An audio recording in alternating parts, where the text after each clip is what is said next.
வீட்டில் இருக்கிற பொருளை வச்சு ரொம்பவே ஒரு சிம்பிளான அதே சமயம் ரொம்ப குயிக்காக செய்யக்கூடிய ஒரு சூப்பரான புடலங்காய் பொரியல் எப்படி செய்யுதுன்னு பார்க்கலாங்க. ஃபர்ஸ்ட் டைம் நம்ம சேனலை பார்க்குறது இருந்தால் சேனலை சப்ஸ்கிரைப் பண்ணிக்கோங்க. மறக்காமல் லைக் பண்ணிட்டு உங்கள் ஃப்ரெண்ட்ஸ் அண்ட் ஃபேமிலி மெம்பர்ஸ்க்கு ஷேர் பண்ணிக்கோங்க.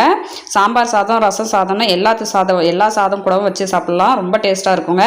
இப்போ இந்த ரெசிபி எப்படி செய்யுதுன்னு நம்ம வீடியோக்குள்ளே போய் பார்க்கலாங்க. ஃபர்ஸ்ட் இந்த ரெசிபி செய்கிறதுக்கு ஸ்டவ் ஆன் பண்ணிட்டு ஒரு கடாயை சூடுபடுத்திக்கலாங்க. கடாய் சூடானதும் எண்ணெய் ஊற்றிக்கலாம். எண்ணெய் நல்லா சூடாக்கி வந்ததுக்கு அப்புறமா கடுகு சேர்த்துக்கலாங்க. கடுகு பொரிஞ்சு வந்ததுக்கு அப்புறமா பொடியாக கட் பண்ணி வச்சிருக்கிற பெரிய வெங்காயம் 1 சேர்த்துக்கலாம். 3 பச்சை மிளகாய் நீல வாக்கில் கட் பண்ணி சேர்த்துக்கோங்க. கூடவே ஒரு கொத்து கருவேப்பிலை, இது எல்லாத்தையும் சேர்த்துட்டு இப்போ இதை வதக்கி விட்டுறலாம். நம்ம சேர்த்துருக்கிற எல்லா பொருளும் வதங்கி வந்ததுக்கு அப்புறமா இதில் க்ளீன் பண்ணி வச்சிருக்கிற புடலங்காயை சேர்த்துக்கலாங்க. சேர்த்துட்டு இப்போ அதையும் கலந்து விட்டுறலாம்.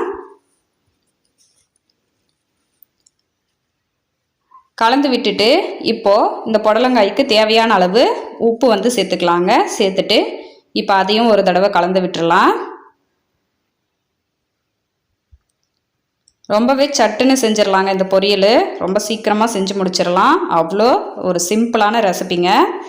இப்போ கலந்து விட்டதுக்கு அப்புறமா கொஞ்சமாக தண்ணி ஊற்றிட்டு ஒரு 4 டேபிள் ஸ்பூன் அளவுக்கு தண்ணி ஊற்றிட்டு கலந்து விட்டுட்டு இப்போ நம்ம இதை ஒரு தட்டு போட்டு மூடி வச்சிடலாங்க. அந்த தண்ணியெல்லாம் இழுத்து காய் வெந்து வரட்டும்.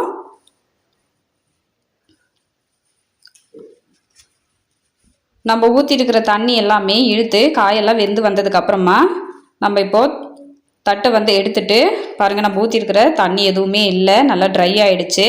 காயும் நல்லா வெந்து வந்துருச்சு. இப்போ இந்த சமயத்தில் வேக வச்சிருக்கிற கடலைப்பருப்பு சேர்த்துக்கலாங்க. சேர்த்துட்டு இது கூடவே துருவி வச்சிருக்கிற தேங்காவும் சேர்த்துக்கலாம்.